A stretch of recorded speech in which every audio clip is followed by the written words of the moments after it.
Жаратылыштану пәні 26-28 бетке назар аудар. Бүгінгі біздің тақырыбымыз біздің мектеп деп аталады.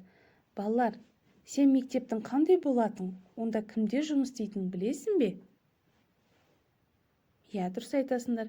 Мектепте ұстаздар білім береді, оқушылар білім алады. Енді суреттерге қара, қайсысын мектепке жатқызуға болады? Өз таңдауыңды түсіндір. Қандай суреттерге мектеп бейнеленген?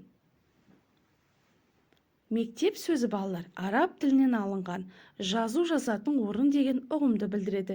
Мектеп жарық әрі кең бөлмелері бар, оқушылардың білім алатын оқу орны.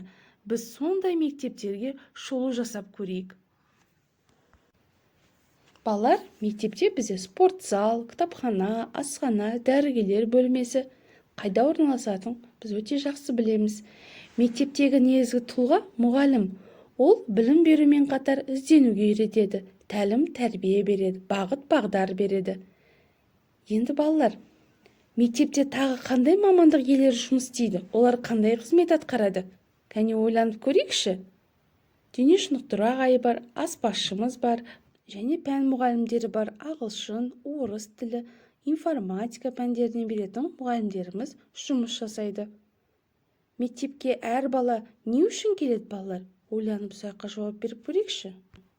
Балалар, 2-ші сынып оқушыларын жауабын талдап көріңдер. Дұрыс деп санаған жауабын белгіле. Дәурен, Айжан, Ержан, Сәуле, Серік, Ризалар қандай ой білдіріпті?